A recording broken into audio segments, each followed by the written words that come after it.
So I think we fully know in the question of allegations of torture in Tunisia, which remain not investigated for most of them. And I think that's something Radia is going to talk to us about it. Radia, pardon. Merci. J'ai beau participer à ce combat contre la torture depuis des années, chaque fois qu'on en parle, ça me rend malade. Et là, je regardais le film et je pensais à tous ces témoignages que j'ai pu avoir directement dans les prisons tunisiennes.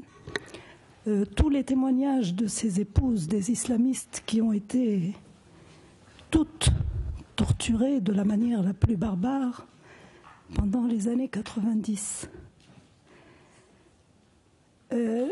J'ai pensé à tous ces jeunes qui sont actuellement en train de souffrir dans les prisons tunisiennes. J'ai pensé à Zied Fakraoui, un jeune qui a été torturé dans les locaux du ministère de l'Intérieur au mois d'avril 2005 et qui a gardé des traces horribles, notamment au niveau des parties génitales. Zied Fakraoui a porté plainte 2 années plus tard parce que dans notre société, plusieurs d'entre vous le savent très bien, ce n'est pas facile d'évoquer ce genre de problème. Zied Fakraoui a souffert en silence.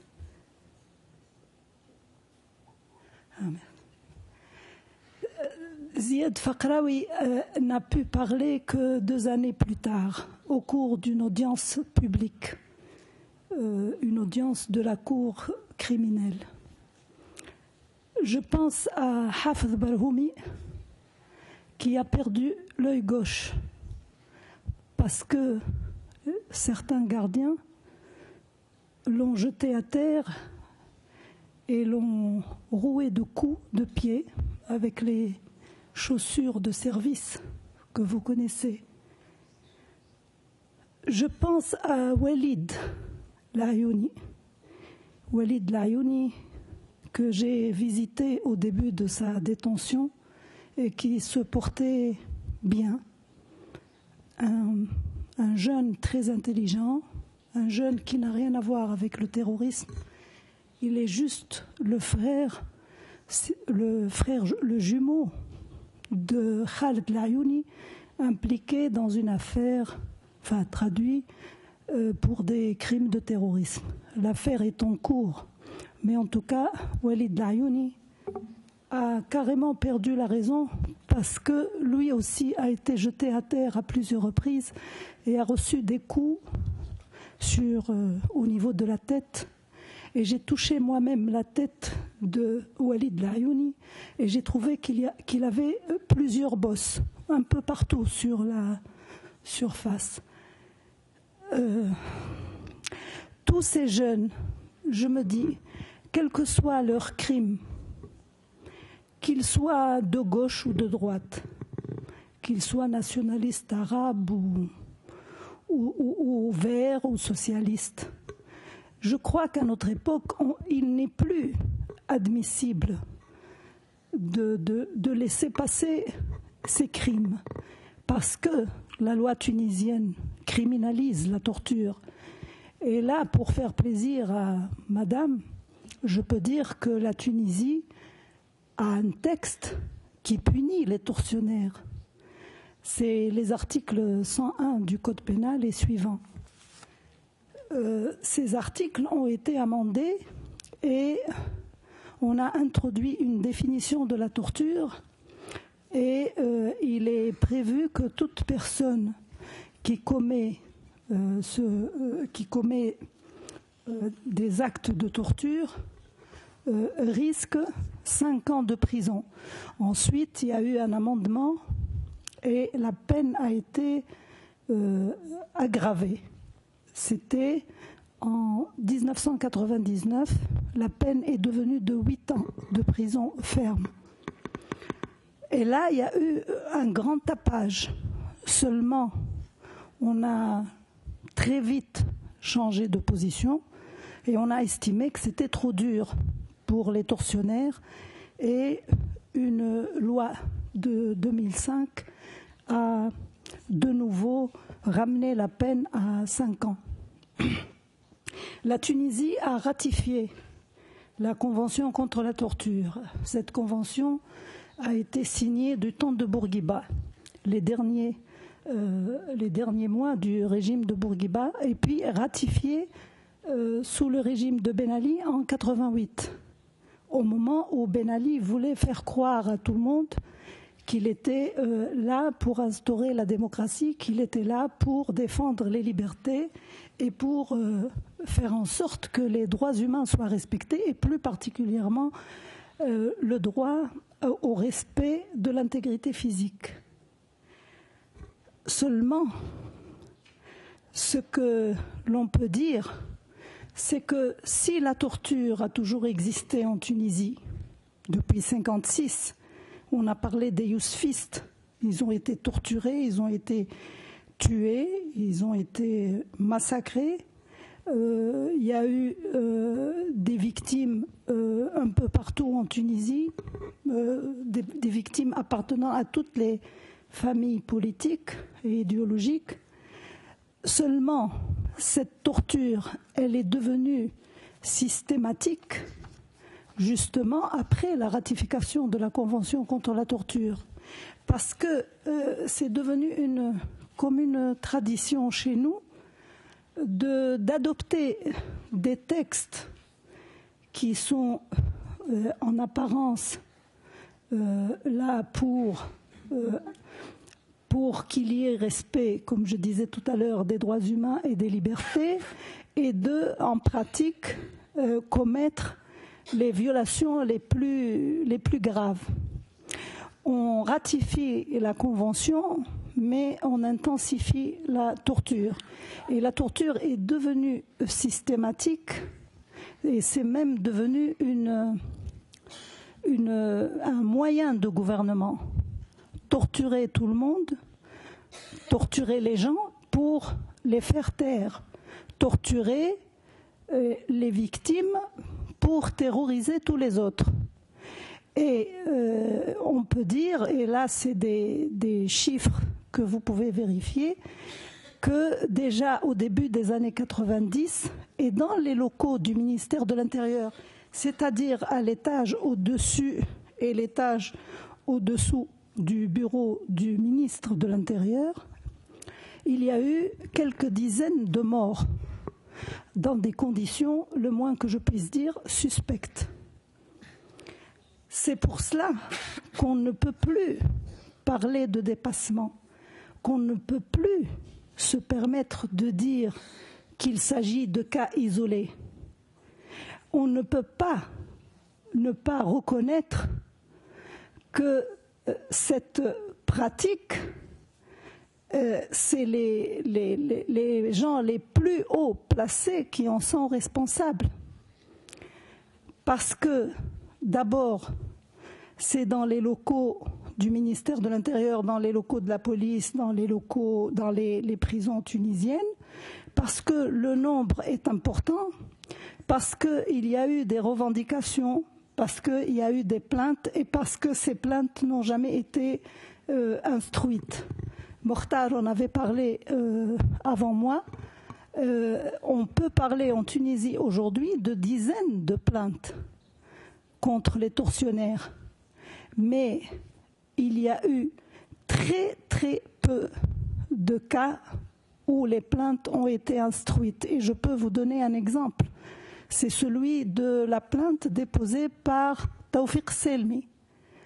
Cette plainte qu'il a déposée en 2003 parce qu'il a gardé également des traces au niveau de toutes les parties du corps, parce que ces traces étaient visibles et parce que j'ai moi-même pu constater ces traces, l'ayant visité 1 mois après la garde à vue.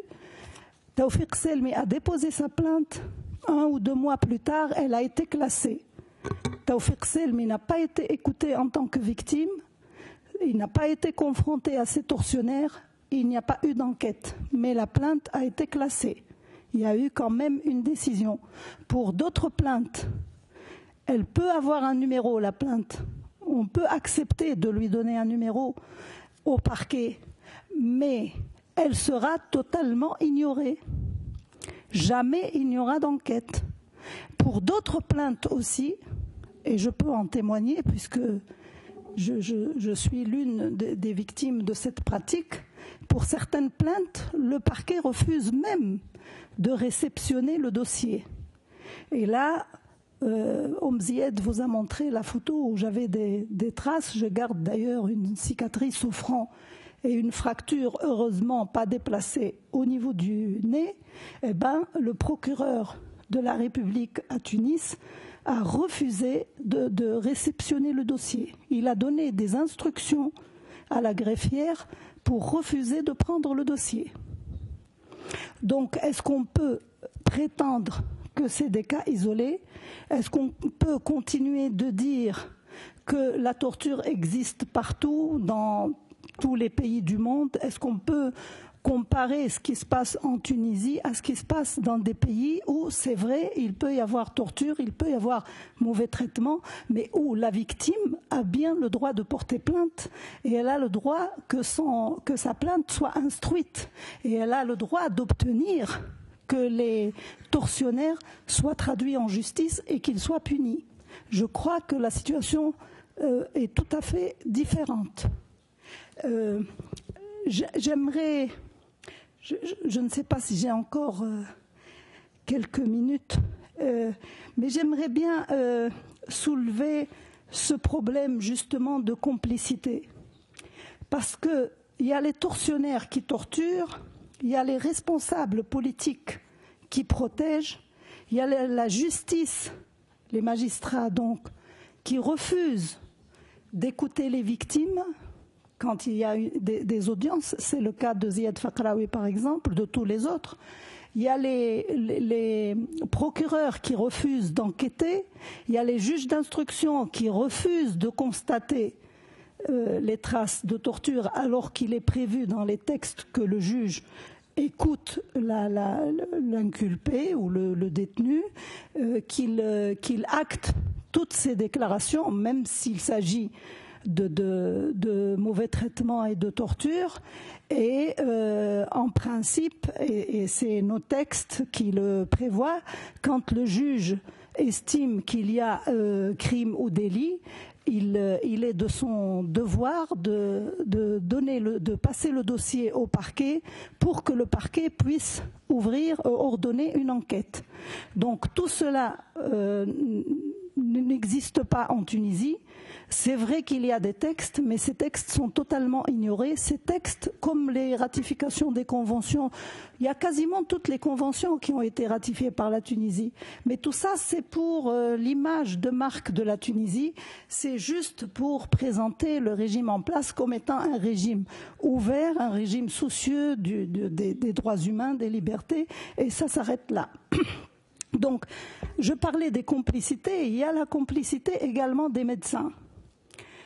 Plusieurs médecins travaillent au ministère de l'Intérieur et leur rôle, c'est de faire en sorte que les tortionnaires arrêtent de torturer dès que ça devient extrêmement grave. Parce que les tortionnaires doivent torturer, mais ne doivent pas tuer. Il faut que la victime souffre, mais il faut arrêter là où la vie de la victime devient en danger. Ces médecins, nous ne les connaissons pas, nous ne pouvons pas les connaître, mais nous connaissons ceux qui travaillent dans les prisons tunisiennes. Entre autres, le tristement célèbre Karim Douguez, qui n'est pas vraiment différent des tortionnaires et des gardiens des prisons. C'est quelqu'un qui, des fois, torture lui-même. À part le fait de camoufler les choses, de dire que Taoufik Selmi, par exemple, ne s'est pas plaint de mauvais traitements le jour où il est arrivé en prison, qu'au cours de la visite, il ne s'est pas plaint de torture, etc., qu'il ne présentait aucune trace. Donc, avec la complicité des médecins, la complicité des journalistes, parce que j'estime que le fait de ne pas dénoncer la torture, de ne pas parler de ces dizaines de morts sous la torture, de ne pas dénoncer ces mauvais traitements, alors que les témoignages se comptent par centaines, c'est une manière d'encourager et c'est une manière de devenir complice.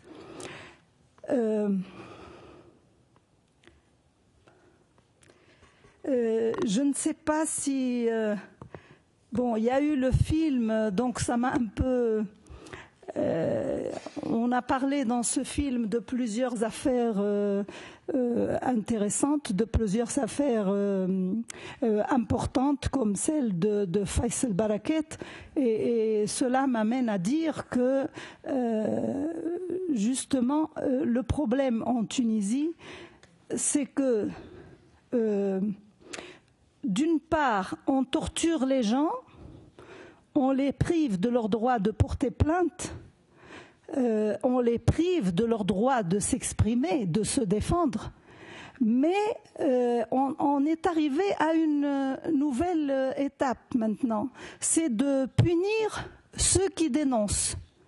Et là, j'ai envie de vous donner quelques informations parce que ces derniers temps, le corps des avocats, qui a des problèmes énormes, c'est pas à moi d'en parler, Mortal en avait parlé un petit peu et j'espère qu'on aura l'occasion de soulever les problèmes qu'affronte le barreau de Tunisie depuis que Ben Ali est là, parce que du temps du dictateur Bourguiba, on avait quand même un minimum de liberté et il n'y avait pas cette confusion entre les détenus ou les clients, entre nos clients et les avocats.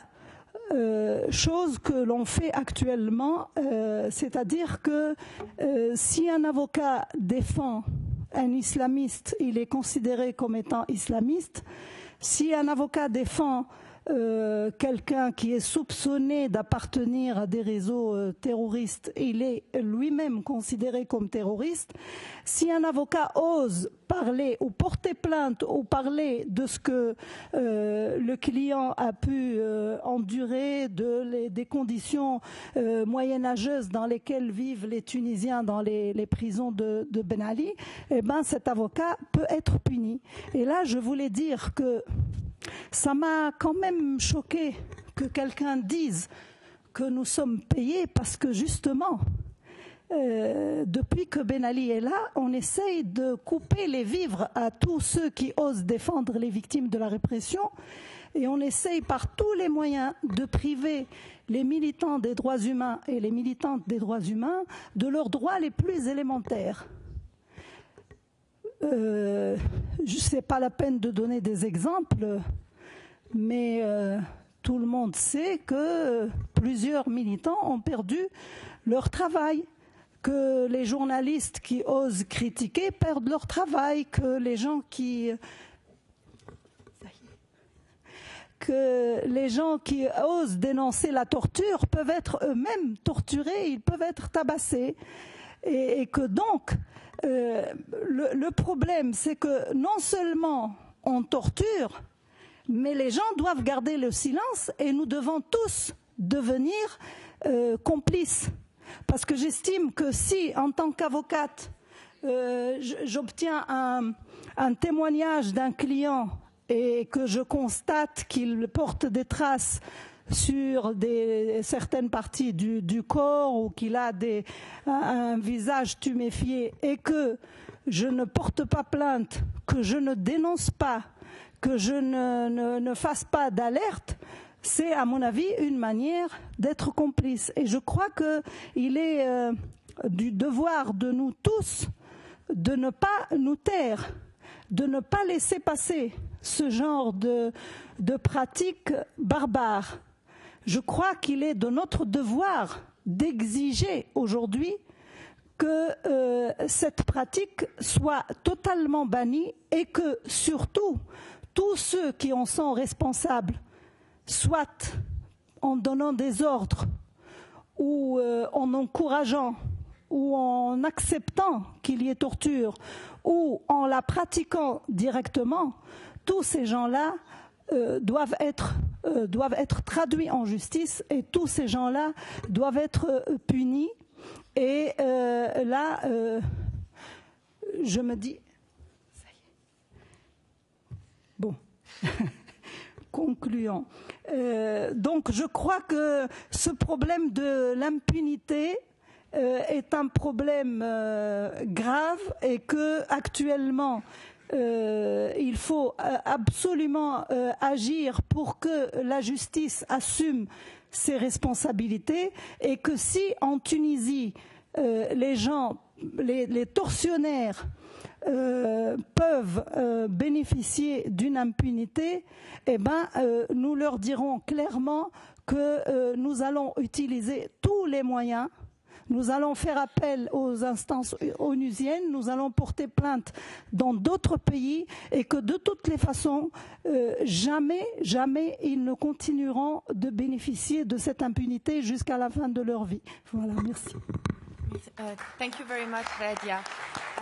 As you mentioned complicity, and as a link to the next session, which is about the role of the international community to protect basic rights in Tunisia, I also would like to raise the complicity of some foreign governments who, despite the poor human rights record of Tunisia in terms of torture, would send back to Tunisia people who are at risk of torture with so-called diplomatic assurances that these people will be well treated.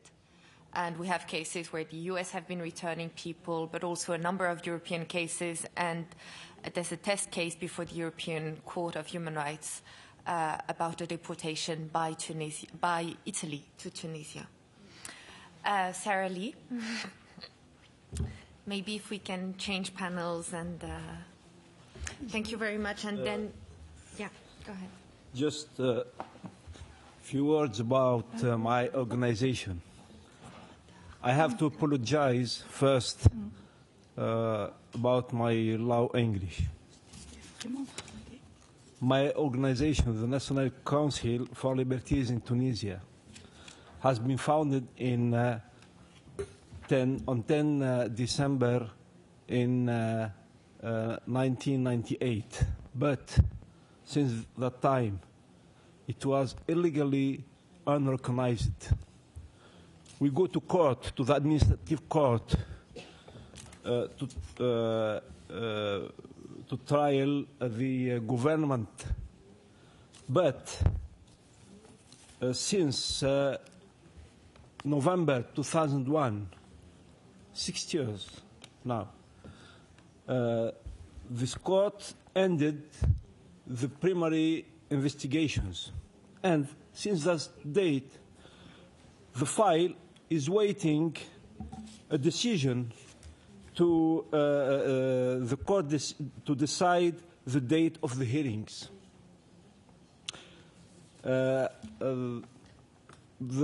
philosophy of my organization is not to ask for our rights, but to enforce these rights by practice them. And this is some kinds of our work. We published this year an analysis about the trials under the anti-terrorist law in Tunisia, and it concluded that by the political instrumentalizations of the war on terror.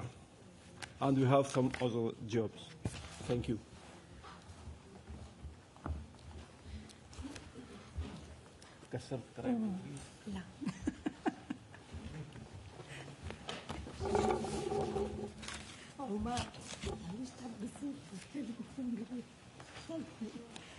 You want to practice your English? Yes. Yeah. Same way, same thing.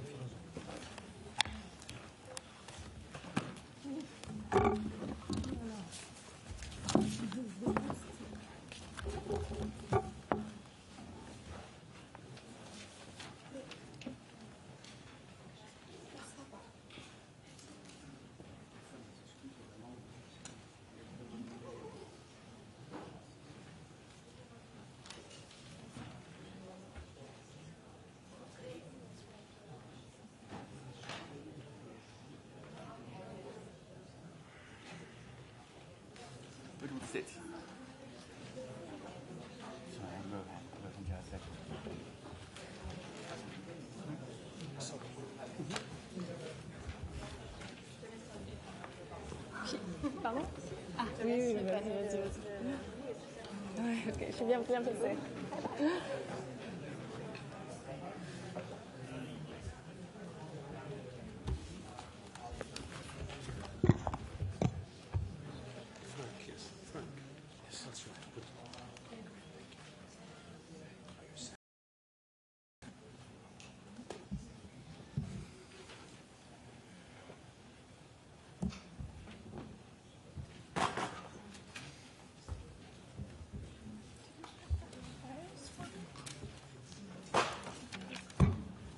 Sorry? Okay. Sure. That's all right. And, excuse me, how long should everyone speak, particularly given that it's so late?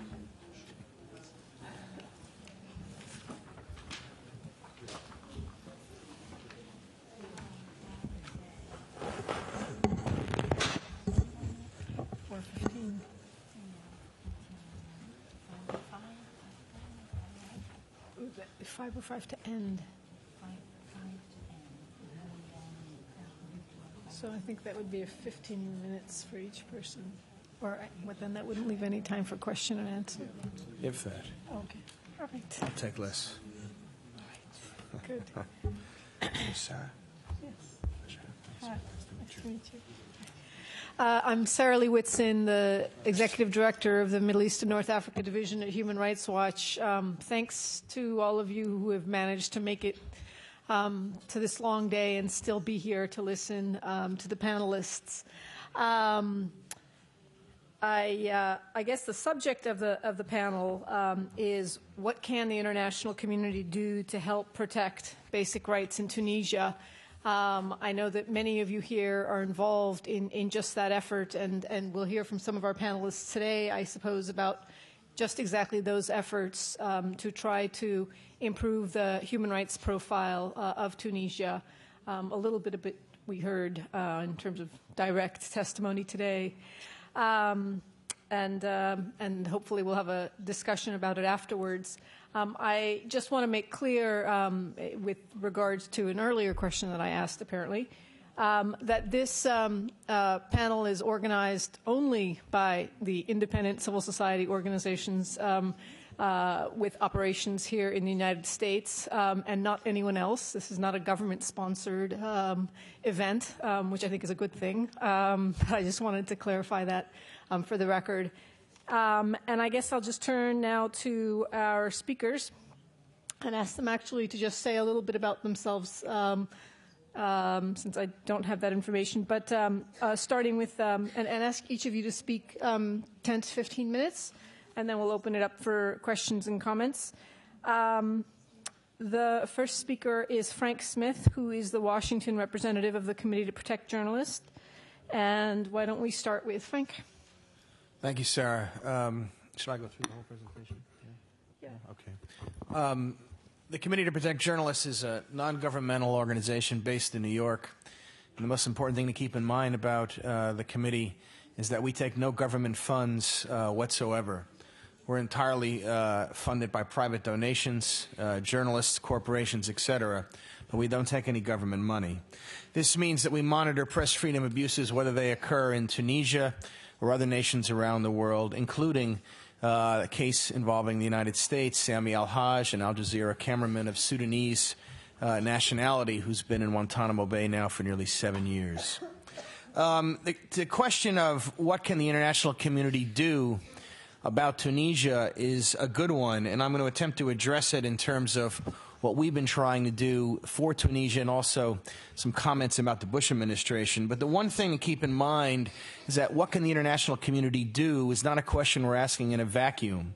It's been asked recently about Darfur in the Sudan, about Burma, and most recently about Pakistan. So it's something just to be mindful of, that we're not asking this in a vacuum. In terms of the Committee to Protect Journalists, we issue alerts, protest letters about Tunisia on a regular basis, but we also issue alerts and protest letters about a variety of nations around the world with press freedom problems on a regular basis. But we have issued alerts just over the past year over arrests, beatings, criminal defamation cases, the case of Mr. Omar Mastizi, who spoke in the last panel, and others here. So we certainly are on top of the situation. The question is, how do we get people outside of this room interested in these issues and to act on these issues? One model that the human rights community, Committee to Protect Journalists, Human Rights Watch, and others have pursued over the years and decades is to try and leverage the United States to put pressure on regimes like the one in Tunisia to improve its human rights and press freedom record. But one thing that we have to be mindful of is that that model is under stress now more so than before. The Bush administration has raised its rhetorical promises and support for democracy, human rights, and press freedom to a level that I think goes beyond even what the Reagan administration did 20 years ago in terms of rhetorically supporting these universal values. But at the same time, the behavior and policies of the United States have been incongruous with these promises. And so we have a tremendous gap. And I think this creates a real problem if you're trying to leverage the United States to leverage other nations like Tunisia to improve its human rights record. In terms of, you're all familiar, I'm sure, with cases in the United States where journalists have been jailed in this country for refusing court orders to give up their sources. This has led authoritarian leaders and officials in a variety of regimes around the world to the point in the United States and say, see, they can jail journalists in the United States. Why can't we do the same in our countries? And again, this raises some serious problems. Within the United States, we've also seen, and within the U.S. government, in particular the Bush administration, agencies working against each other. The Bureau of Democracy, Human Rights, and Labor in the State Department puts out what I think are good, quality, professional reports by and large about the human rights and press freedom situations in a great many nations around the world. And if you read the Human Rights chapter on Tunisia over the years, I think you would most likely agree. But you've also had situations where the Pentagon, and in particular then Secretary Donald Rumsfeld, back in early 2006, paid a visit to Tunisia in which he praised the country for its stance against terrorism as an ally of the United States, without making any comments, embracing President Ben Ali without really worrying about or making comments about the country's human rights record or its lack of democratic reforms, something that Secretary Rumsfeld also did in Eritrea with President Isaias Afwerki and elsewhere. This creates a problem when the Bush administration not only has a gap between its promises and its policies, but you also have different agencies saying and acting in ways that are seemingly incompatible or at the very least incongruous. We've also had situations where members of Congress, where a lot of us in the Committee to Protect Journalists, Human Rights Watch, Human Rights First, and others have attempted to, of course, raise human rights concerns with members of the U.S. Congress. But you've also members of the U.S. Congress who somehow have been convinced, probably by public relations firms, to go and make statements on the floor of the Congress, for example, praising Tunisia, something that Senator Inouye did back in 2001. We wrote him a letter and expressed our concerns about his remarks, and something that Representative John Tanner, a Democrat from Tennessee, recently made much more ambivalent remarks, but nonetheless remarks that raised our concern about the way they could be interpreted, whether they were strong enough in terms of him going to Tunisia and encouraging President Ben Ali to make these kinds of democratic reforms that I think we're all would like to see, including, of course, an end to torture. One of the things in terms of how to get people, again, outside this room interested in Tunisia, one way to do it is to get intra-agency traction within the United States government.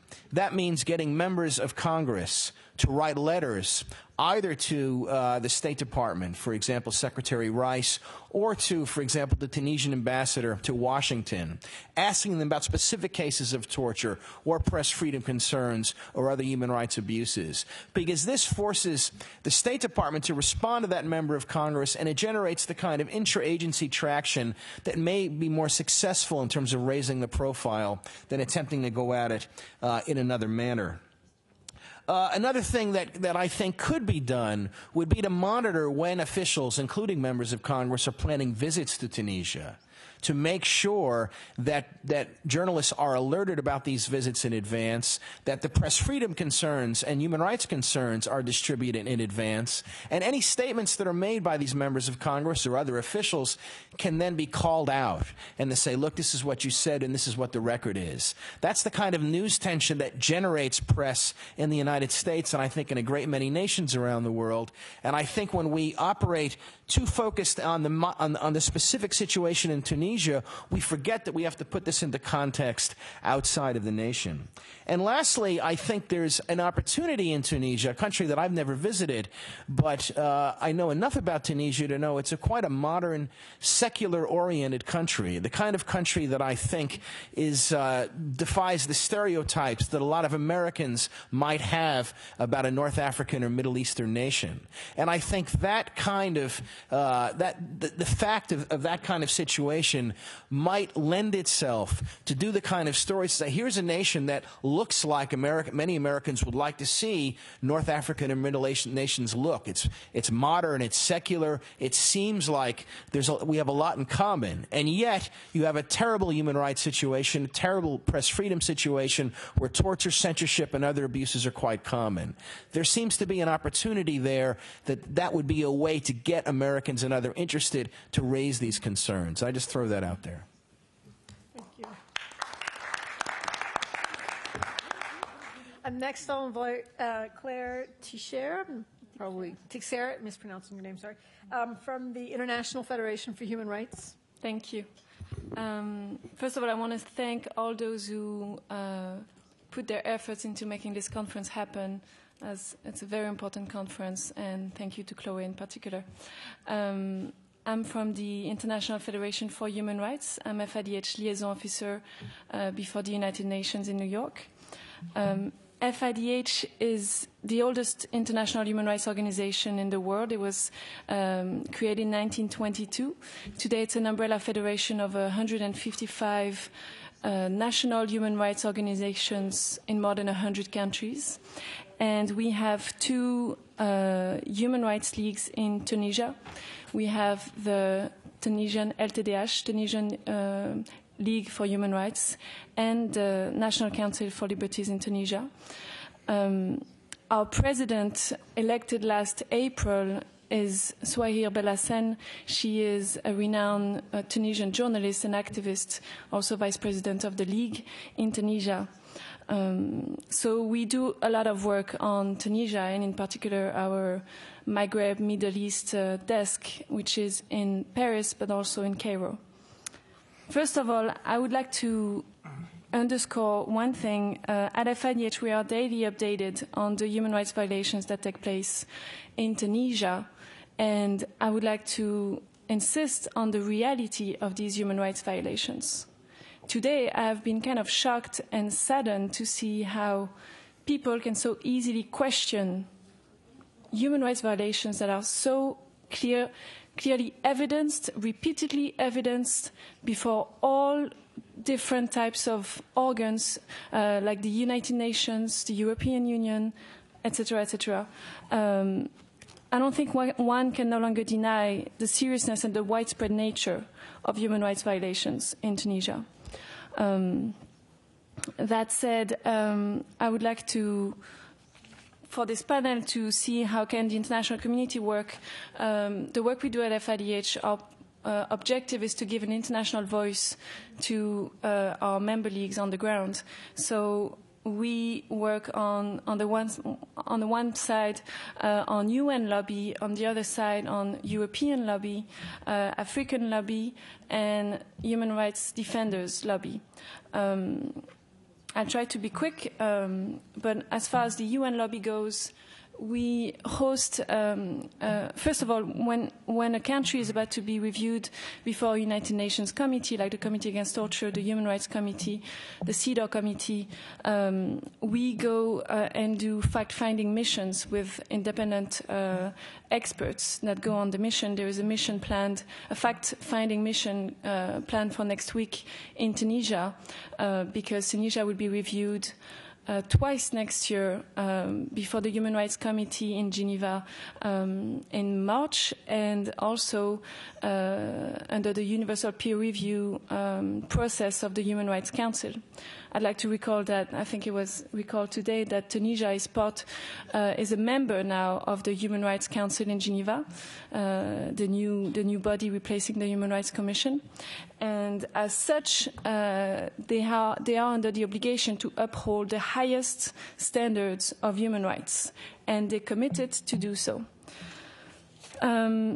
So what we do is that once we do these fact-finding missions, we issue shadow reports, we meet with the experts, the UN experts in UN in New York, and then we bring human rights defenders before the UN to do lobby and meet with a wider range of persons. We also file complaints before the special rapporteurs. So far it's been very difficult because Tunisia doesn't want to cooperate with these mechanisms. Also, an example of what we do, Souhair Belhassen, who was in New York 3 weeks ago, we got a meeting with Ban Ki-moon, the Secretary General of the UN, and so she was able to raise issues before him. It was not particularly based on Tunisia, but to give you an idea of how we lobby before the UN. As far as the African lobby, the African Commission is reviewing Tunisia now, so we're working on that too. Concerning human rights defenders, we have a joint program with the World Organization Against Torture, l'OMCT, which is the Observatory for the Protection of Human Rights Defenders, and which issues several urgent appeals a day, and often, unfortunately, on Tunisia and Tunisian human rights defenders and journalists who are repeatedly harassed in serious conditions. So at the end of the year, the observatory comes out with an annual report that we lobby and distribute, and it's an excellent piece of information and evidence. Finally, at the European level, the lobby that we do so far has been focused. We have an office in Brussels, and so we have Tunisian defendants coming to Brussels to do lobby. And as you may know, in 1995, there was an agreement between the EU and Tunisia, the association agreement. It came into force in 1998, and part of it, what's important is that this agreement is based on a commitment to democratic values, respect for human rights, and the rule of law. There's actually a legally binding clause in this agreement, that is Article 2 for the protection of human rights, the respect of human rights by Tunisia. At FIDH and with other international organizations, Human Rights Watch, Amnesty, and others, we believe that the European Union Council of Ministers, as well as the European Commission, have an obligation to address in concrete terms the seriousness of the human rights concerns that we have in Tunisia. Recently, in 2004, the European Neighbourhood Policy was created, and there was EU-Tunisia action plan that came out of it, which also has a clause on the respect of human rights. And so what we've been doing on that is sending formal letters to all foreign ministers, ministers of foreign affairs of the European Union, members of the European Union. We are meeting with them, we are meeting with the European Commission and so on, with the human rights defenders. And again, we sent them a letter last Friday, an open letter that would be followed by some more lobby, in which we want to address a series of recommendations. Our main recommendations are on 6 points, just to give you an idea of our priorities when it comes to the EU lobby. First, on judicial cooperation. The European Union is financing the modernization of Tunisian's justice system, and we don't think it's appropriate to do so without requesting improvements on the independence of justice.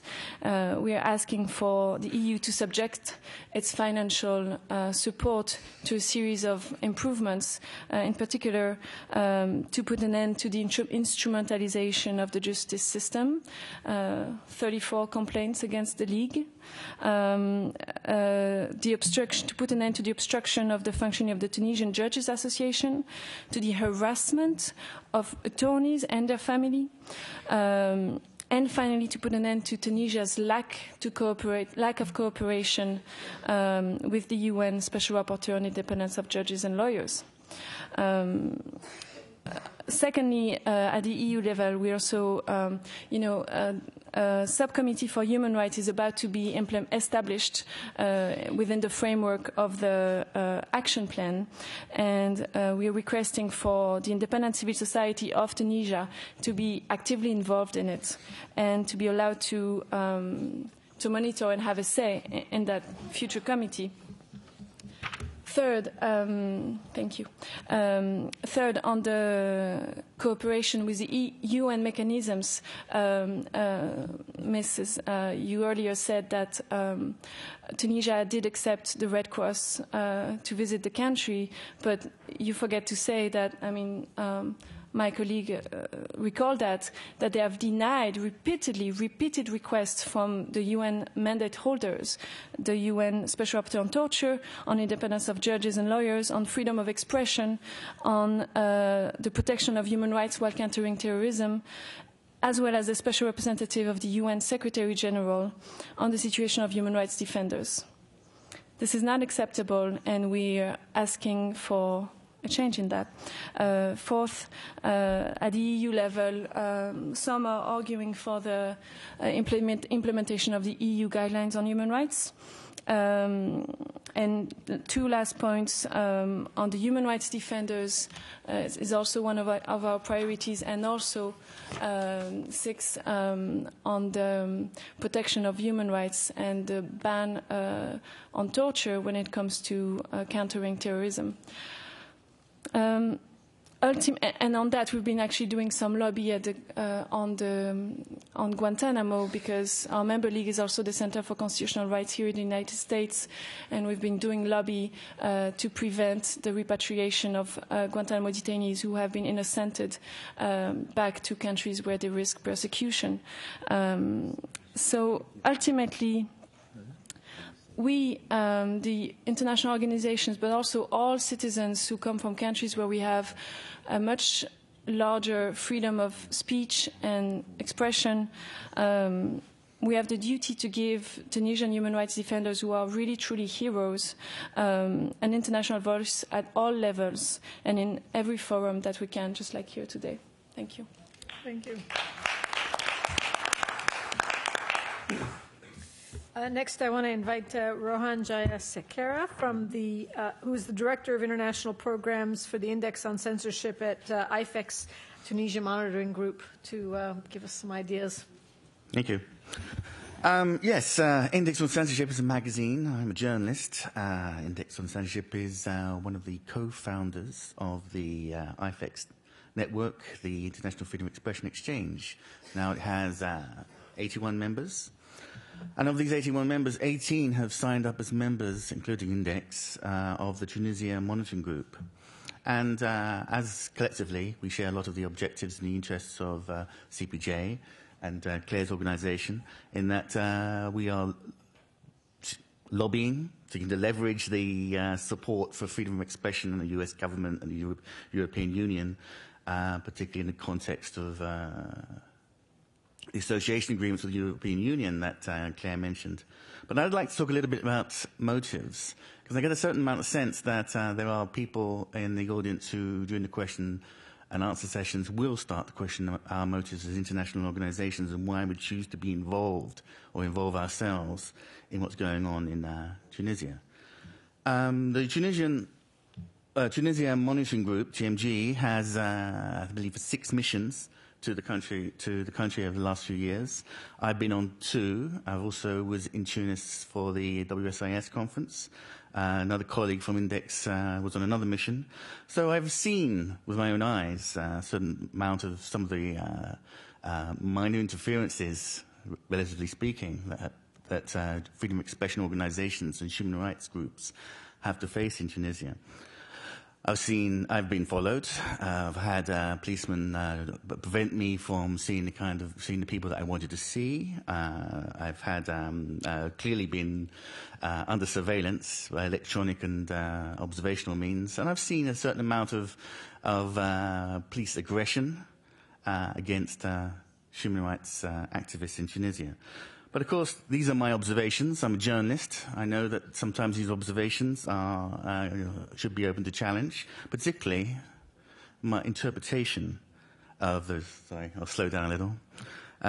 Particularly my interpretation of some of these observations, speaking for myself and for my organization and for the TMG, quite rightly should be open to challenge.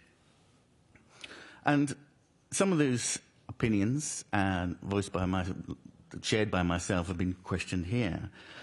I think the good point that was raised earlier was that this kind of open debate, sometimes frank, sometimes a little bit harsh. There have been some unkind things said about people inside and outside of this room, but not unusual, I think, in the normal exchange of political debate in any democratic country. But the important point is you have it here, you don't have it in Tunisia. There isn't the opportunity to have this free and frank exchange and challenging of each other's views in Tunisia. It's not possible in independent media. It's not possible between between organizations, independent or not. It's restricted, and that is something, of course, as a freedom of expression organization, I think that Index should address, and it's one of the reasons why freedom of expression organizations on IFEX are involved. That said, I got some idea, really, from the debate about what the core concerns, I think, of those people who think the Tunisian government is doing well in their handling of the running of their country. I think I've got here, for instance, that the view is that too much democracy without economic development is not a good idea. That critics, like my own organization, fail to acknowledge the success of the Tunisian reformist tradition, especially in the area of women's rights. I think I heard somebody say that some of the arguments that we raised need to be tested with academic rigor. That we need to prove the sources of our research. We have to prove the cases that we make. That they're not just, as our colleague from the World Health Organization, formerly based in Beirut, described as short stories. And we've also heard about the perceived danger of a Islamist revolution of some kind in Tunisia, and we have the awful, truly awful, as an eyewitness example of what happened in Algeria. That all these points of views have been, if you look at some of the documentations available outside, all our organizations have spent a tremendous amount of time researching the allegations, we'll call them allegations, that have been made by our colleagues in Tunisia.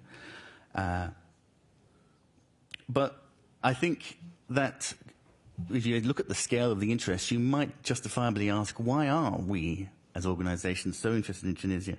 Part of it is, of course, the point that was made at the beginning is that Tunisia really is a prime candidate for reform. It's potentially a model for the entire region in terms of its the way that it's used its tradition of reform to change civil daily life in terms of education, in terms of rights of women, in terms of the economy, improved the lives, genuinely improved the lives of people in Tunisia in a way that you haven't seen in other countries, in many countries in the Middle East.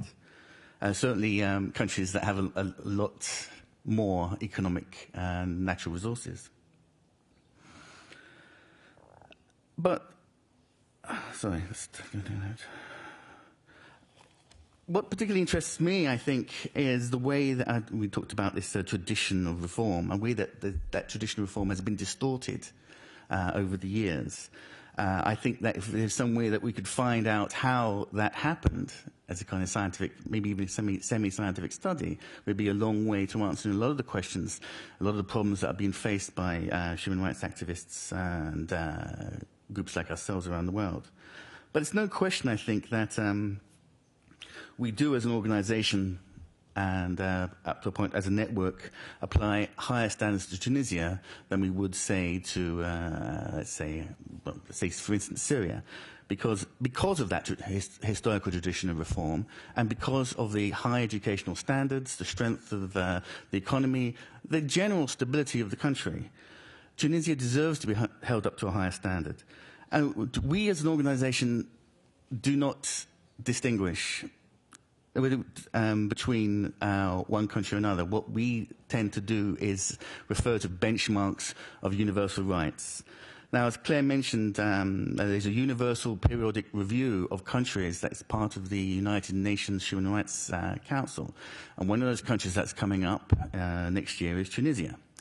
And what our organizations will be doing, and other human rights organizations around the world will be asking the United Nations to ask some very hard questions of Tunisia about why they are failing to meet international standards, why they are not keeping to their international conventions that they have signed up to and have ratified in their own parliaments. I have here a copy of a submission to that committee, but it's not about Tunisia. It's about the United Kingdom. As an organisation, we're endorsing, in our partnership with Article 19, a submission to the United Nations Human Rights Committee, which will question, well, rather ask the United Nations to ask hard questions about Britain's failure to comply with international standards of human rights. These rights are exactly as they say. They are universal. They do not belong to a nation or government. They belong to all individuals, and it is not for governments or individuals to turn them off or on as they see fit. Thank you.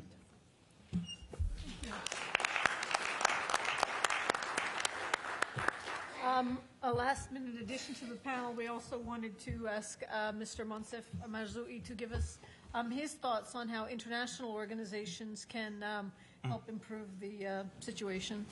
Okay. Well, I'm not going to repeat myself. I'm not going to repeat what I said this morning. I'm not going even to respond to the people sent by the government.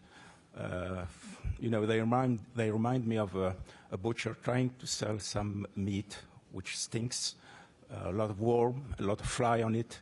And when you say, look, we cannot have this meat, they would say, no, it doesn't stink. You are imagining that stinking. You say, look, there are worms and flies. You say, no, no worms, no flies. This is why I don't hate this person or despise it. I just pity it, because really they send it for an impossible mission. And I hope to see her and all of you in Free Tunisia saying really what you do think and not what you have told to say. This is my first impression, and now I would like to underscore something very important, that it's our duty as Tunisian to promote democracy and to install democracy and human rights in our country. We owe it to the next generation. It's our honor, it's our duty, it's our responsibility. Our fathers fought the colonial state, and we have to fight against the policy state, because democracy is our second independence. We have got just the first independence from the colonial regime, but now we have to get the second independence by having a democratic state. But it's a struggle, and it's a very difficult situation, because they, I mean the dictators and the corrupted people, they have their allies, and we must have our allies too. Their allies are, unfortunately, the Western government, because those Western government, they believe, I don't know how and why, they believe that the dictatorship in the Arab world are the best allies against terrorism, while we do think in the civil society that they are their worst allies. Their best allies are the democratic trend, the secular movement, and so forth. But they decided that those dictators are very important for them.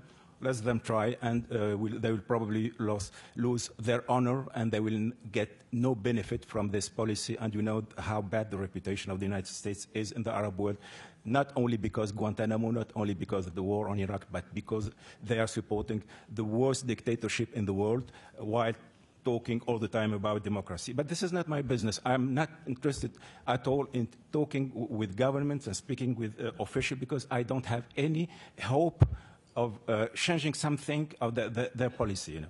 But all our hope as human rights activists, as in Democrats, is in the Western civil society. I think we share common values, common goals, and we have common grounds in the Universal Declaration of Human Rights, etc.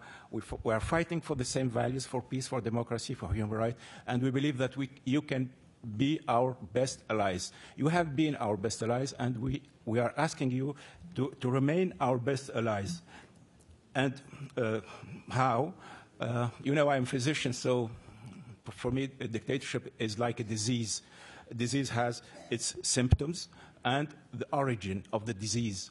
So the symptoms, you have heard about the symptoms, torture and corruption. All these are the symptoms of the disease. Of course, we have to tackle it from the human rights point of view, and I agree totally with what have said by the FIDH. We have to keep working on torture, working on impunity and so forth. But you have to keep in mind that we have to get rid from this regime, from this dictator. And in 2009, he's going to have an election where he probably will run, and where he will probably get his 99%. It will be the 6th or the 7th, I don't know, I don't remember. And there we would ask you to put the pressure on your government to not recognize those elections. You know, the United States didn't recognize the election, fair election in Palestine. Now we can ask you to put the pressure on the government of the United States and all the Western government to not accept the result of this election unless it's a real, fair, and transparent election. This is what we could, where we could help us. But I must be frank with you. I'm very, very skeptical about the near future, because this dictatorship is extremely, you know, this guy, he will never get power, because they know that if they get power, they will be behind bars, because they have so many crimes, common law crimes like torture, corruption, and so forth, that they don't have any choice than go ahead, and this means that we are probably going to face harsh repression, and maybe because we, as human rights activists, are unable to cope with this machinery of torture and this 100,000 policemen and so forth, that maybe the solution would be for the society, not for me, because I still think that it will be the worst solution, that we will see terror and violence and exactly what happened in Algeria, because this policy and this dictatorship is pushing our youth to violence, and we really have to not only to pray, but to do all what we can to stop this infernal machinery. Thank you.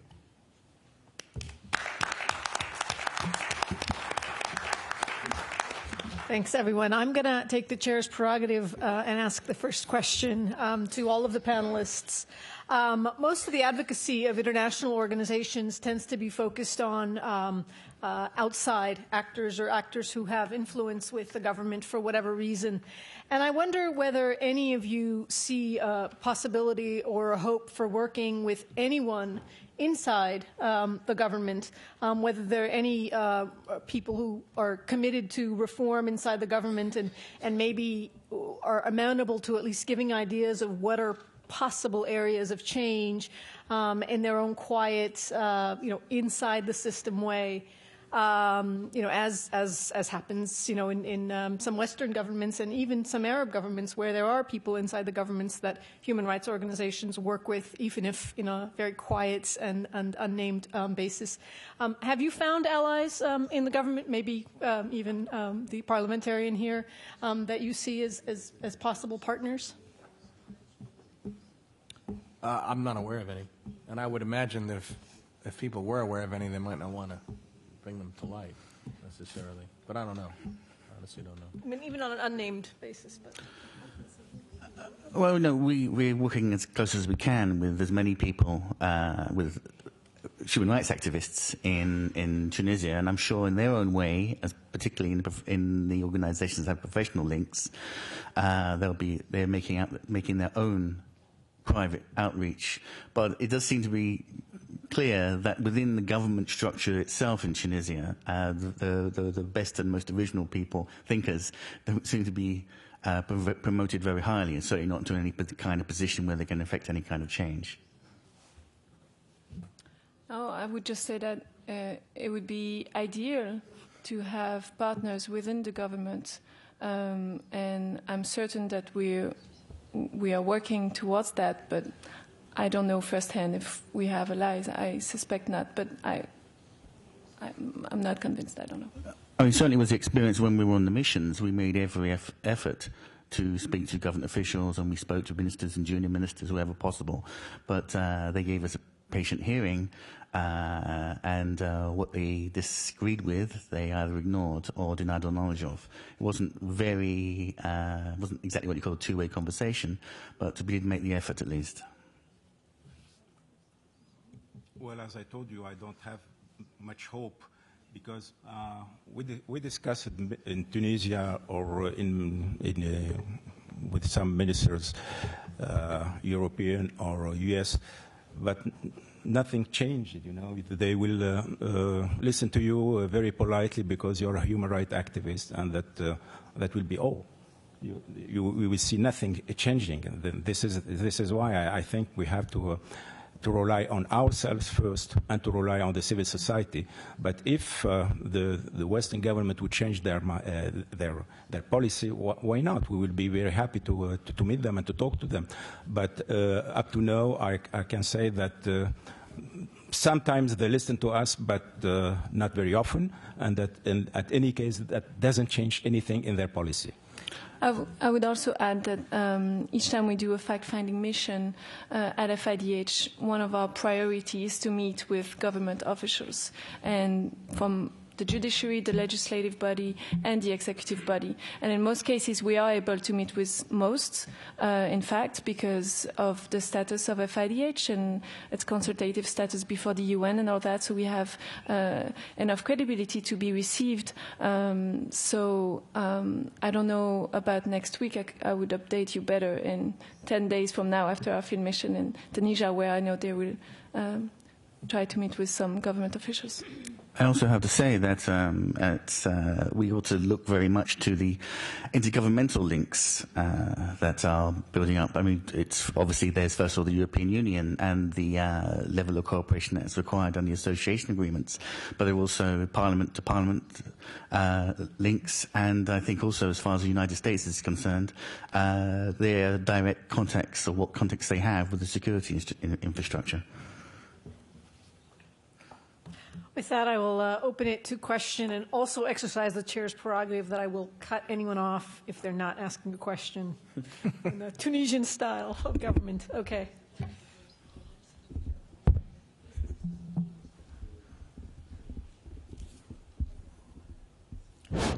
please introduce yourself. Yes, my name is Dr. Lateri. A gentleman mentioned my last position as the head of mission of WHO in Beirut. I'm very proud to have done that job, by the way. Learned a lot. First of all, I would like to thank the international organizations for playing a positive role in improving the situation, especially when the parliamentarian has indicated that there are many areas which needs a lot of improvements. So I think I should salute you for your positive attitudes and the right track that you are following. My question is, it was mentioned this morning that in politics, during the last 20 years, many opposition political parties, I believe, I don't know, 6 or 9, I don't know, have been established during the last 20 years. I believe also some of them are members or represented in the parliament. I think someone mentioned there are 37 members. I wonder if it is possible to work through these parliamentarians and to accomplish something positive.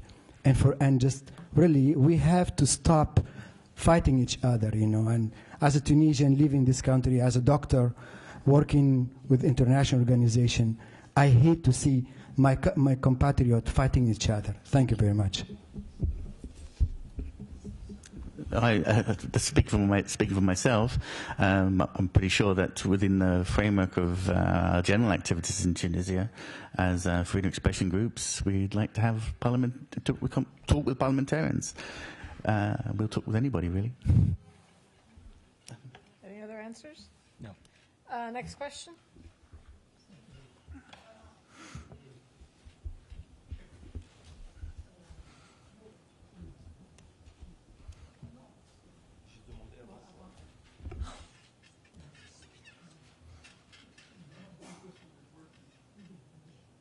Happy.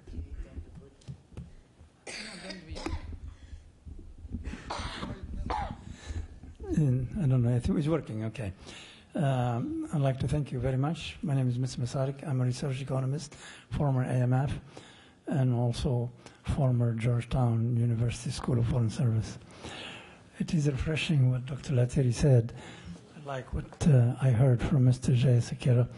It's a much more balanced and positive view to what has been said. I credit this panel much more than the previous ones we saw, unfortunately. And I come to the statement that was made by Dr. Arab. Dr. Arab described the situation as is. Sorry, your question? Yes, in a factual way.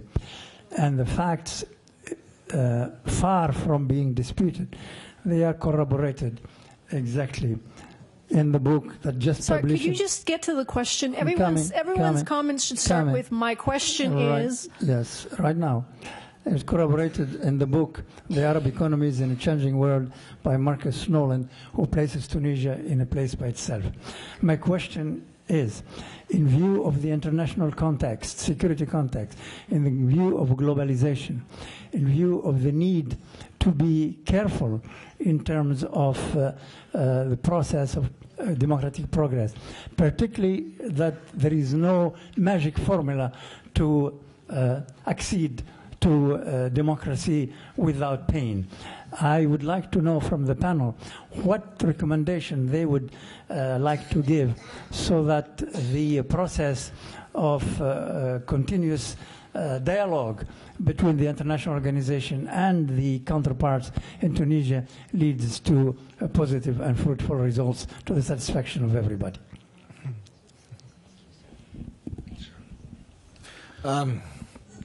It's an interesting question.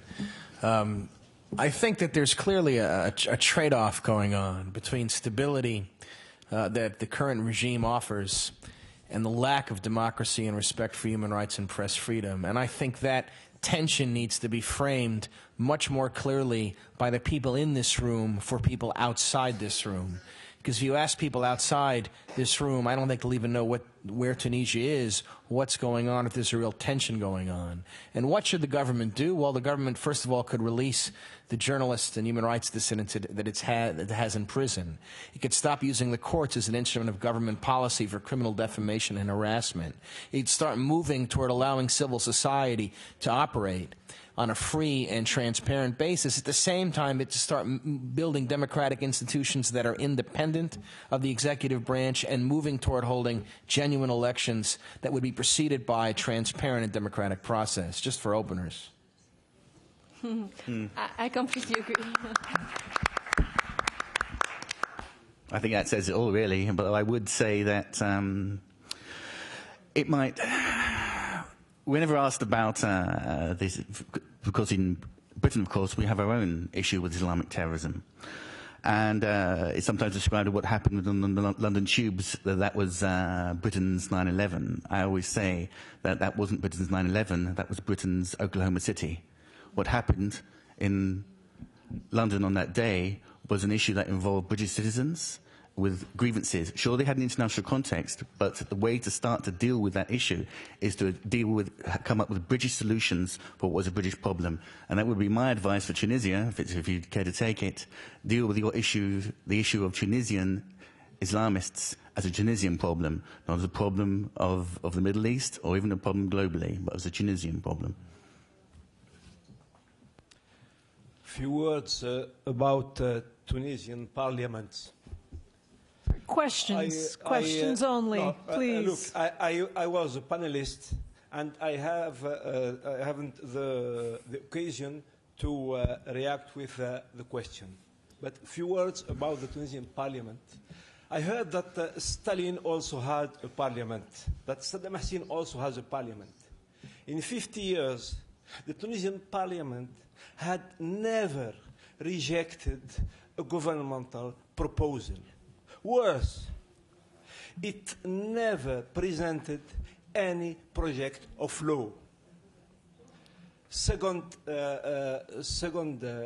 idea, this is a double standard, because the international community have powers. International community rejected fraud, huge fraud in Zimbabwe, in Ukraine, in Belarus, and take steps against fraud. But when we have a huge fraud, because Tunisian elections is a worldwide joke, now it's a reference. We talk election in a Tunisian way, as well as 20 years ago we talked about election as in Soviet way. Now I finish it. When the Tunisian government won the election with 99% by votes, he received congratulations from Washington and from the EU leaders. The next question, please.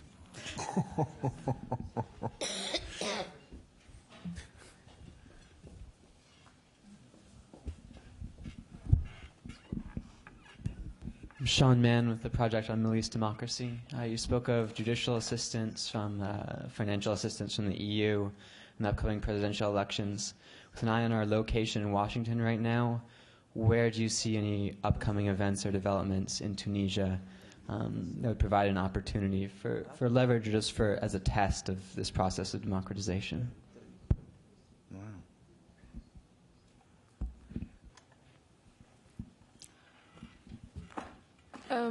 Maybe I didn't quite get the question. Could you, or maybe, would you explain it? The question was, if I understood it correctly, are there specific upcoming targets that we should be focusing on? With an eye towards the United States relationship with Tunisia, what particular aspects of that relationship, what particular events in the region, aside from the upcoming elections, would you guys look at as a particular thing to focus on from Washington? That's a good question, and I don't think what we need to do, or what the people that are focused on this issue need to do, is start doing research in advance to look for those opportunities, to find out when President Ben Ali is going to leave his country and meet with other world leaders, or when Tunisia is going to participate in some sort of international summit, whether it's for economic or national security or international security concerns. I'm not personally familiar with those steps, but we need to start looking for them and take opportunities and make these issues aware when those situations arise. Because I think the problem is they've occurred and there hasn't been enough attention outside of a very small group of people.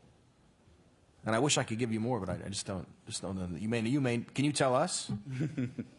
I wish to, but I don't know either. I would say the same. I think that's actually quite interesting. Yeah, certainly from the European point of view, partly because of the process of Tunisia associating itself with the European Union. There's a framework, there are targets, there are objectives that have to be met, benchmarks. And it's up to a point. It's not a very efficient relationship, but it's a fairly transparent one. And there is clearly a lack of transparency in the relationship between Tunisia and the United States. I can understand Tunisia not wanting to be frank about it, but there is no real reason that the United States shouldn't be freer in explaining what its objectives are in Tunisia and how it's going about it. Sir?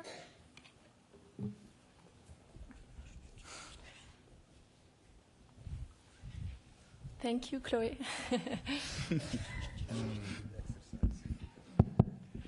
Thank you. My name is Radwan Masmoudi. I'm a president of the Center for the Study of Islam and Democracy here in Washington, D.C. I'm a Tunisian American. I've lived in the United States for 25 years, and I'm very proud of all the Tunisian speakers who spoke today, even if I might disagree with some of what they said, but I'm very proud that they have the courage to say it in Tunisia and outside of Tunisia. So I just wanted to say that I'm very proud of them, especially Professor Naziha, who was my teacher of Arabic when I was in high school in Tunisia before I came here. My question is really to Dr. Mansour Marzouki. He said that he's not going to be talking, or he's not interested in talking to the U.S. government. And I think that's wrong. I think that's a mistake. He asked American civil society to do something on behalf of the human rights activists and democracy activists in Tunisia. But I think the U.S. government officials need to hear it directly from you and from people who work on democracy and human rights in Tunisia. So my question is, are you meeting or not? And if not, why not? Well, as I told you, we met many times with the representative of the United States in Tunis. I met the ambassador many times. We met high-ranking officer coming in Tunisia, I would say for more than about 20 years. And we never saw any difference, you know. All the time they would say, yes, you are right, yes, you are good guys, yes, you are very courageous, and so forth, and we appreciate you, and it's good to defend the human rights, but that's all. But when there are mock elections, they would none of my business, you know. Looked at the different way they behave when in Palestine they have got fair elections. Everybody knows that it was really a fair election, that this is what the position of the Palestinian people are. They didn't recognize this government, but they have no problem to recognize government, president elected by 99%. And we are quite sure that for 2009, nothing would change. This is why I'm very skeptical, but I would like to talk with everybody, you know, to try to convince him. And I think we will have some appointments. Some of us are going to meet a representative of the State Department. Some of us, I prefer to go to meet with the representative of the American people in the Congress. But of course, I would like to talk to any. But you know, as I told you, during 20 years, when you talk to people during 20 20 years and you have no results, you say, okay, let's try to talk to other people because it's really worthless. This is my position. I hope I am wrong. I hope in 2009 the United States would say to this guy now, okay, 20 years of absolute power, that's enough. You are really making trouble in this country. You are really pushing the youth to the violence. If we have a lot of Tunisians in Iraq, that's because you have destroyed the moderate part of the Islamist movement, and probably your policy is quite counterproductive. So now please go away, and let's try to find somebody else with whom we can discuss from within the system. We can discuss to organize just, let's see, transitional period, very short, and to organize real through election and fair elections. We would be grateful, but I'm quite sure that this would not happen. In any case, under this Bush administration, this is my opinion. I hope I am wrong. I don't know. One thing I would encourage is that you think about making contact with members of Congress who are interested in press freedom and human rights. You have the Congressional Human Rights Caucus in the House and in the Senate now, which has been extremely active, and they have a great deal of influence, and they have had influence in nations like China and elsewhere. And I don't believe they've ever had an event, or I don't recall any events they've ever had on Tunisia. 2 months ago, the Congressional Caucus for Freedom of the Press and the Committee to Protect Journalists did a joint event on Morocco where we brought the journalist Abu Bakr Jamai to speak. That was extremely well attended, and not only was it well attended by congressional staffers interested in press freedom in Morocco and through the region, but we also had the presence of diplomats from a variety of North African countries, including Tunisia, who came to the event to see what we were up to vis-a-vis Morocco, and I think wanted to know, gee, are you going to do something like this about Tunisia? So when you speak to a State Department official, their job is to validate your concerns, send a cable to someone higher up, and that's pretty much the end of it. But if you can try and get some congressional interest, some congressional attention, that's a way of generating a little more public scrutiny to the issue than just talking to officials in a private capacity. Sir? C'est une question à M. Marzouki et je me demande comment M. Marzouki, qui se dit démocrate, comment il ne se sent pas à l'horreur de tous les crimes que faisaient les islamistes en prétendant aujourd'hui plutôt supporter un islamisme modéré, quand on sait qu'il n'y a pas d'islamisme modéré. Depuis Erdogan jusqu'aux talibans, ils ont un seul projet, c'est celui de voir la charia en tant que loi. Et ça, on sait très bien que ce n'est pas une démocratie, c'est une théocratie. Merci.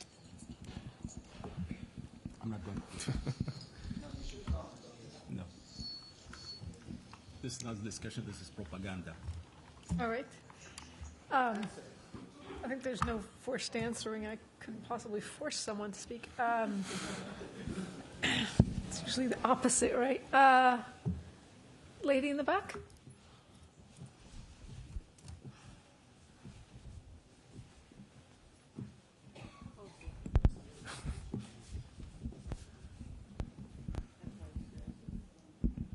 Hi, this is Ms. Hamadi. This question is for Mr. Marzouki. Mr. Marzouki, you've been telling us that for 20 years you've been talking to high-ranked American in Tunisia. So if for 20 years you've been talking to them, why they're not taking what you're saying seriously? Are you taking your credibility? They're not taking you seriously. Why? Why you think? So there is something wrong here. Like what you're putting on the table are not realistic, I think.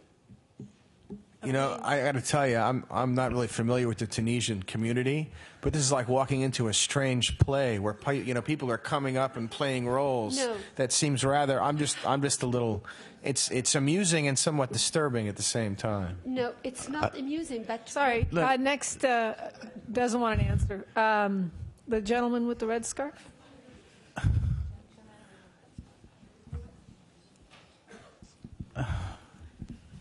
I have a question to Mr. Marzouki concerning... Sorry, could you identify yourself? Okay, I'm a law student here, master law student in human rights in Georgetown. Je vais poser ma question en français. Okay, sorry. There's translator. My question should just, I think that from comparing some same experience in the Arab world, we see that the civil society is always active in a way. Maybe in Tunisia there's you said there's few people active because the most of the other are afraid of making a change or speaking. Like, from my point of view, the only solution can bring is from this civil society. What are the basic things that you need as Tunisian human rights activists to put in march more people to be activists toward the goal that you are asking? If it's funding problems, is it structure problems, is it like practically in the ground what really you need? Like sometimes Tunisians are not reading these reports written by the UN or by other human rights to be convinced of your point of view. So what's really the really objective you can do in the civil society? And my second question, just my second remark to some of the question, the interference of international community just come when they really need to make a changement, and sometimes the changement is on democracy also. So asking the help of international community should be really done by a just way to be sure that a real change will be done. And that's why I ask and I urge you to create a transitional period and to start making une classe qui prendra le changement, because sometimes if you change, and who will be next after the actual president? It should be maybe it would be someone worse, because during this lapse of time, people are not interested in politics. And when we meet young people in Tunis, they are even afraid of speaking about politics. So I don't know who can take the lead after. The old generation, the new generation, who? This is the main objective. And how are you dealing with this? Look, the main objective of the civil society is freedom, but to achieve this objective, you need freedom, and this is the paradox. You have to have free association, freedom of speech, and so forth. And this is why, under a dictatorship like ours, civil society and the political parties and so forth, they cannot function. It's completely out of question. You know, can you tell me if under the regime, the Nazi regime, yes, I can say under the Nazi regime, have you got a civil society, an active civil society, or under the Communist Party, the rule of the Communist Party in the Soviet Union, have you got also, you know, under dictatorship, you have just you have to resist, you know, so you have armed resistance or peaceful resistance, and now. All the people here, we are trying to promote a peaceful resistance against the dictatorship. But I am afraid that if we fail because this dictator is supported by the West, by the government of the United States and so forth, the society would have no other solution than to go to the armed resistance, and then would be extremely dangerous. This is the situation. So please don't ask us to do more than what we are able to do. We have done all what we could during those 20 years. All of us here, and many, about 200 or 300 people, we have suffered everything. We have lost our job, our families. We have been put in prison. We have been harassed. We have been everything. So we can't do more than what we have done. Because really, under a dictatorship, and a harsh dictatorship, a very sophisticated dictatorship, you know, it's really the sophisticated. It's a new age of the dictatorship. You know, I remember that the chair of Amnesty International in the mid-50s, the Secretary General named Pierre Sané, he came to Tunisia and he told me something. He told me, look, the problem of this dictatorship is you don't have torture or extrajudicial killings and so forth more than in Iraq than in Syria. In fact, it's not that serious like in Iraq and Syria. But we are going to keep watching as Amnesty International this regime, because it's a very dangerous regime, because this is the first time in the history that a dictatorship claimed to be that its official ideology is human rights and democracy. And he told me that this could be a very bad example. So we are afraid if the Chinese or the Africans and everybody would do the same thing with the Tunisian government, we are getting to be very mixed up, and it will be extremely difficult for us. So this is why we were watching very carefully this regime, and we will do everything we can to prevent him from using the human rights ideology and the values of democracy to hide its real nature. We are facing a very harsh, very sophisticated. Look, do you know that we have the best e-police in the world? Can you imagine that this small country, we have the best e-police in the world? That the internet is extremely watched by this e-police, and that we can send specialists to train Chinese police, e-police, or Egyptian e-police, and so on. So we have really, we are facing very, very sophisticated and extreme. So now we are doing what we can to promote this peaceful resistance, but I'm not sure that if it doesn't work, if in 2009 this guy is always here, the corruption is always here, torture is always here, etc., then we are not going to have the people coming back from Iraq, and then it will be another story. And then you will hear much more about Tunisia than you are hearing now. Yes, perhaps dealing with the dictatorship version 2.0. But I think the limited, I've 4 trips to Tunisia with the TMG, or connected with their index, and my feeling is that the problem is that there's no space, because there's no space for debate. It's a sterile political environment.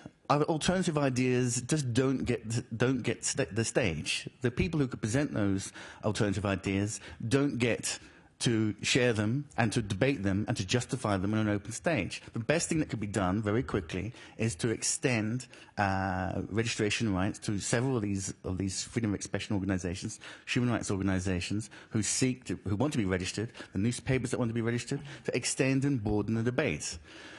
This is why I think it was interesting, the point was raised earlier about in effect the failure of the West to criticize the elections that were held. I don't think it's really it's not so much, and this was a point that was raised by the observers from the OSCE who monitored the elections in Tunisia.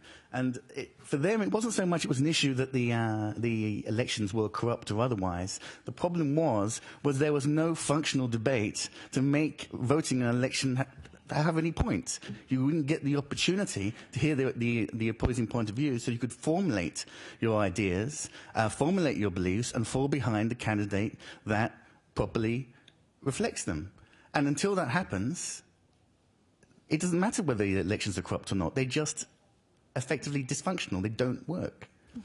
I would just add two quick things that I already said in my intervention, is that I believe that to help Tunisian, they're already very brave for what they do because of all the risks that they run. But like I said, we who are out of Tunisia and who can be in touch with them, we ought to be the le relais, the intermediary, and give them an international voice. And this is what this conference is today. These two people right here who couldn't come here, we're still able to read something about them and to speak about it. And I think this is very crucial. And also to achieve some change, I think Tunisia is going to have to really look into the impunity problem and hold human rights violation, authors of human rights violations accountable if you want anything to move forward. With impunity, all crimes are damned to just move on, especially if there's no change of government. So this is another huge challenge, but yeah. Last question? Radia?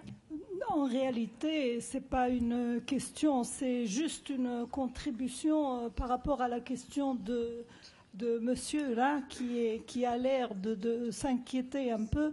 Je voulais dire que le problème en Tunisie, c'est que l'opposition jusque-là a été très, très divisée. Et ça a été, avec la répression, avec le climat de terreur, un élément fondamentale qui a fait que ce régime dictatorial, que ce régime policier ait pu continuer d'exister. Ce qui est positif, et j'aimerais bien qu'on parte avec quand même une note d'espoir. Ce qui est positif, c'est que depuis quelques années, on a remarqué qu'en Tunisie, il y a eu plusieurs tentatives au niveau de l'opposition de s'unir.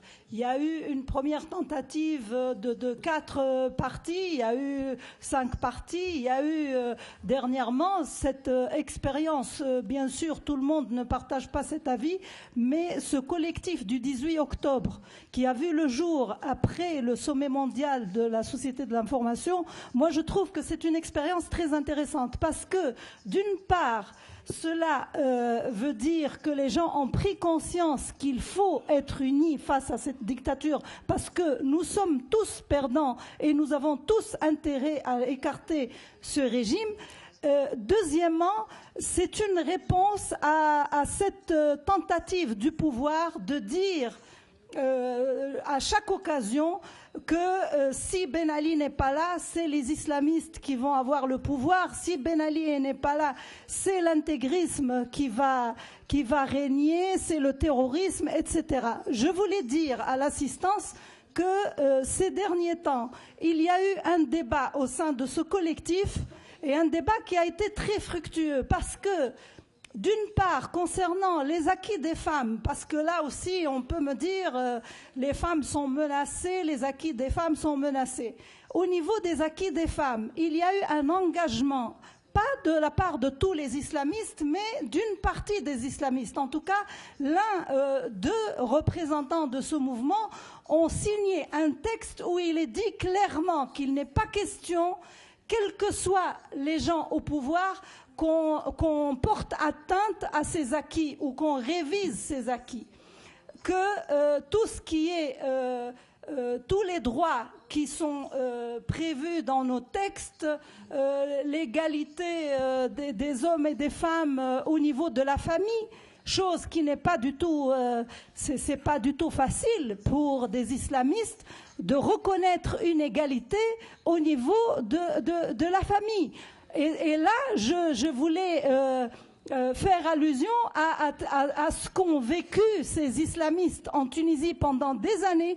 Ils ont été en prison et pendant des années, c'est leurs épouses qui les ont défendus. C'est leurs épouses qui ont voyagé, qui ont organisé, qui ont participé à des réunions à l'étranger et c'est leurs épouses qui ont continué de faire vivre la famille et d'éduquer les enfants. Donc ces gens-là ne peuvent plus se permettre de remettre en question et je comprends personnellement cette attitude. Ils ne peuvent plus avoir la même vision à l'égard des femmes et à l'égard des droits des femmes. Deuxièmement, il y a eu un autre texte encore, enfin aussi important que le premier. C'est le texte relatif à la nécessité de respecter la liberté du culte, comment dirais-je, de distinguer, de diviser le politique, j'arrive plus à... voilà, la liberté de conscience, la séparation, c'est le mot que je cherchais, la séparation entre le religieux et le politique. Et je me dis que là, c'est des points importants et c'est des points qui peuvent prouver qu'on peut, même si on est très différents les uns des autres, même si on est fondamentalement opposés les uns aux autres sur certains autres points, il y a un minimum sur lequel on peut s'entendre, il y a un minimum sur lequel toutes les tendances politiques peuvent s'entendre. Et ce minimum se rapporte aux acquis des femmes, à la liberté de conscience, à la nécessité de respecter, enfin,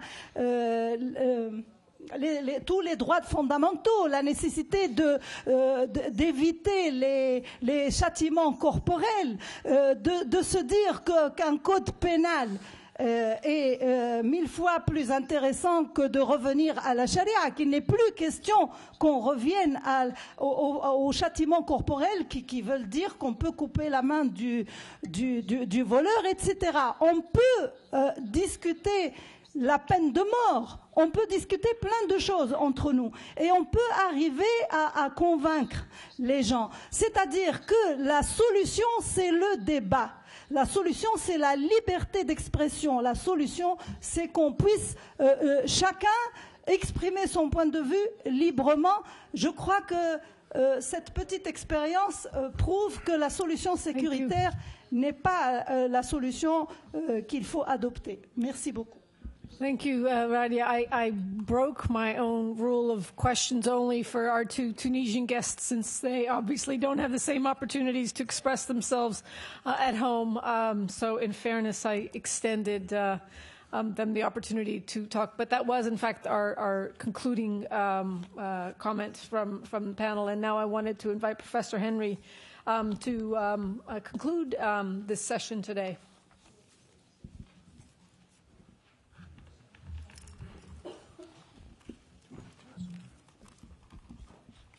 Thank you very much, Sarah Lee, and I was especially pleased, actually, with this panel because I think we're talking efficiently now about possible strategies for change. But just before I get to that,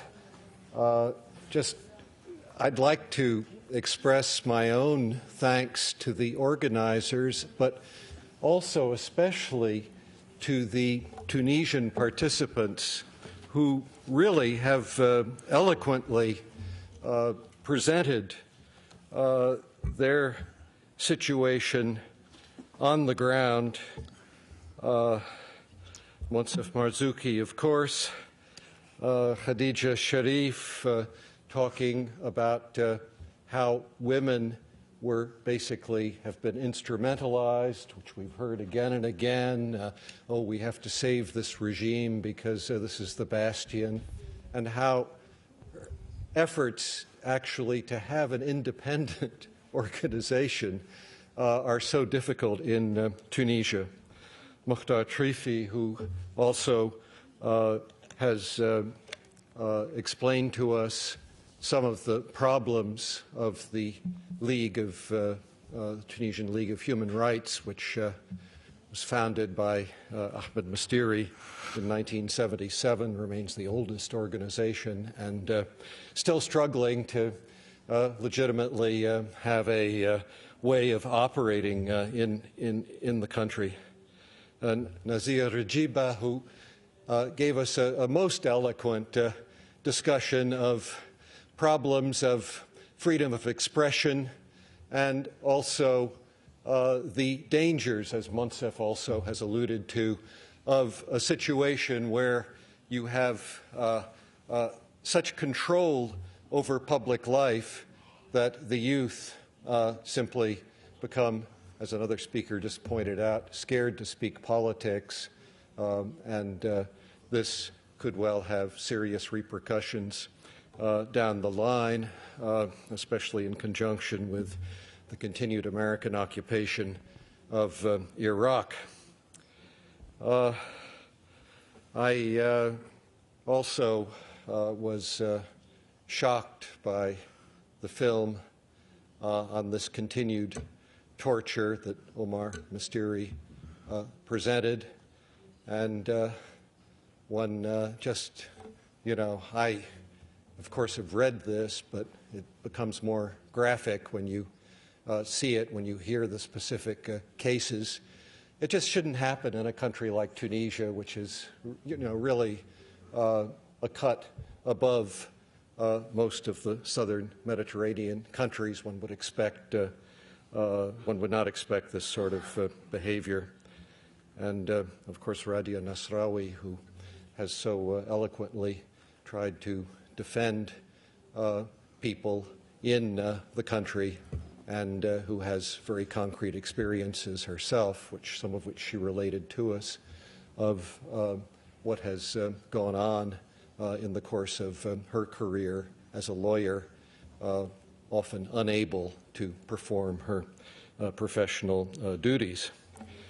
But I'd like to, I guess, say chapeau to this panel for presenting, it seems to me, on the one hand, some tactics dealing with the United States, where Frank Smith has given us, I think, some good advice about how to get Tunisia more onto the agenda in this country.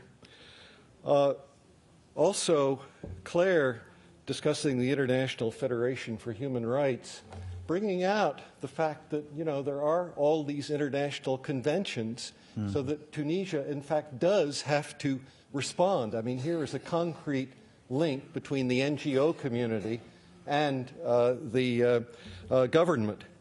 And, of course, I couldn't agree more with Rohan and his general approach, arguing that really Tunisia is the most suitable, the most promising as a candidate for developing human rights. I would also say, you know, I guess I don't know if she's still here, the speaker from the Tunisian parliament. I think it took great courage to be put in, you know, your position where you were able to express the opinions that the Tunisian government has. I think what it boils down to is, to some extent, an issue of risk aversity. If one doesn't want to take any risks, one can say that the democracy, you know, has to be prepared. It has to be prepared over a long time. Although there was one thing that Dr. Benarab commented upon, that one of the democratic preconditions is impartial institutions. And I think the problem is that you can't get impartial institutions without having some sort of accountability, some sort of freedom of expression, some sort of ability to actually have different tendencies to be impartial about. If it's all one tendency, the tendency tends to blur out everything else and becomes far from impartial. The Tunisians, I think, we talked about, your panel mentioned a little bit, you were asked a bit about forces for change within the country. I've been on and off in Tunisia, I guess, since 1959. I know a lot of people, and I don't get a chance to see many of them, not as many as I would like to, certainly not as often as I would like to. But I sense from my discussions, often with retired people, a certain embarrassment about how the country has been headed since, how, you know, the responses to some of these international questions, torture, you know, have, you know, not been carried out. How people who come, there was a European delegate, an international delegation that came to Tunis a year or so ago, and they couldn't even find a room once it became known that who they were, and talking about a very technical problem dealing with youth and unemployment, and in the context of a European Commission for a meeting that was then to be held afterwards for final comments on a Euro-Mediterranean dialogue in Berlin. These sorts of efforts to keep everything closed, a sort of a false sort of a consensus, a silence, I think do embarrass many Tunisians, but nobody is really ready to talk publicly given the consequences. And yet, here's the paradox and here's the interest. The Tunisians, government included, are so concerned about outside perceptions of the country that this provides a lever, it seems to me, for people like yourselves to continue the work of basically supporting those few efforts of those brave people inside the country who do dare to talk to continue their work.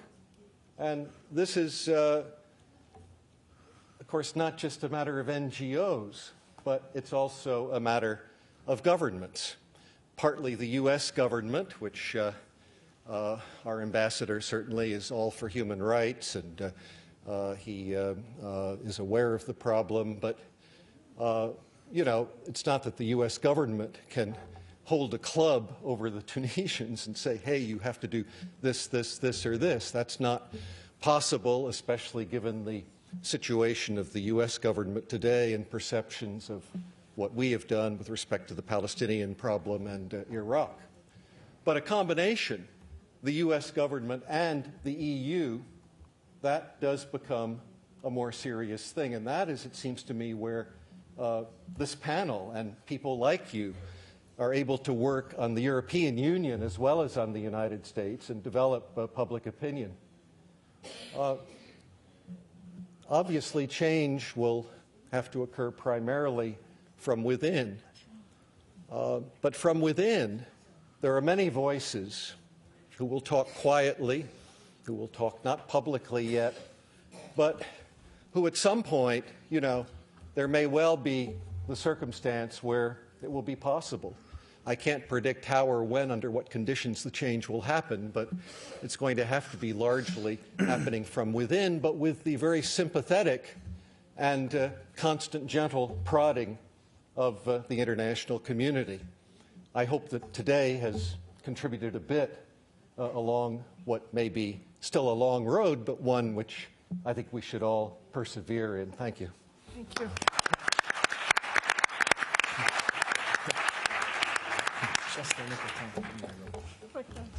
I want to use the microphone to say goodbye to all my friends here because I'm going to run to the airport, so no offenses, please.